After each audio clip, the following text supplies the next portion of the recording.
guys, welcome back to the channel and welcome to another Giallo review. This is probably going to be a Giallo week.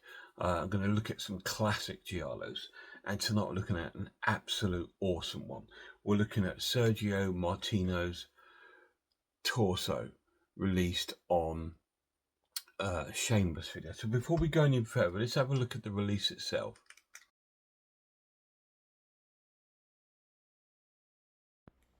So here we are, guys. Here is the physical release from Shameless of Sergio Martino's Torso. This is Shameless's numbered edition. It's number 2565. It comes with the film on Blu-ray.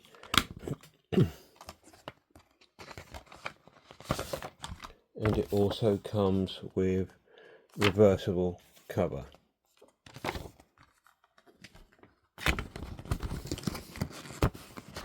No booklet or slipcase with this edition. I'm not sure if it was released with one. It could well have been, but to be honest, Shameless rarely do books or posters or anything with their releases. They do the odd slipcase, but there we go. That is the physical release of Torso. So it's a typical Shameless release, saying it's limitedly numbered, and there's nothing really limited about it. But hey, it's still cool. But is there any special features on the disc?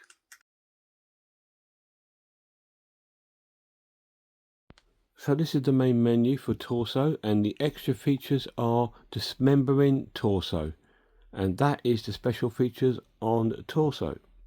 One special feature on there, which is double more than what is normally on a Shameless one. But you do also have some trailers of other films prior to the film, so you do get some things on it. So let's get to the story.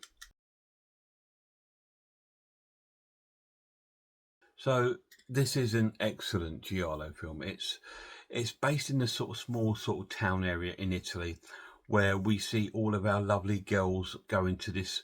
They're all sort of students, and they're in this kind of like almost like a church place, having a lecture, and they get lectured about the sort of history and things like this, and they depart, and we see them talking to the professor, and then there's another guy, Stefano, that comes up to them, and he's one of our suspects straight away, and our student girls are starting to get sort of bumped off one by one, and they get killed in really gruesome ways. Someone gets strangled and then cut open, and all this sort of really sort of horrible ways. We get drownings and all sorts of different killings. And of course, like our typical Giallo, we get 4 or 5 suspects,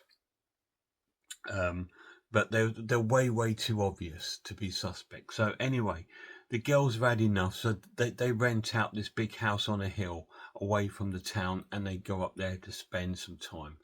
So there's 4 of them left, so they book up there. 3 of them go by train, and 1 of them goes by car, and they all sort of meet up at this place. And Stefano, who's one of our suspects, who's sort of like fancies one of the girls, but she doesn't fancy him back, is gone there too, sort of spying on them. And so he's like our #1 contender for being the killer. And the girls there, but then we also get guys in the town that start to become suspect. We get 2 guys that are at this party, and one of the girls is there earlier on, and she gets killed in the field, and they're suspects, and all this sort of thing. And then you start thinking, is it one of the girls that's doing it? And all this crazy thing. But then the 4 girls start to get bumped off in the house. And in the sort of last part of the film, it's like a real suspense gripped while one of the sort of girls is still in the house, and she's trying to be quiet while our killer's in there dismembering the bodies of the others he's killed. So who has done it? Who is this killer? Who is it one of the girls? Is it someone from the college? Is it from the town? You need to watch it and find out, because it's excellent. Let's get to the final verdict. this to me is an absolute. If you're going to start collecting giallos, this is an essential one to buy. It's a 10 out of 10. It's fantastic. It got everything in it. Great story. Now, at the beginning of the film, we get like a sort of a written piece at the beginning saying that this is uncut. And they've managed to find some bits that were cut from the film and they've restored it into the film.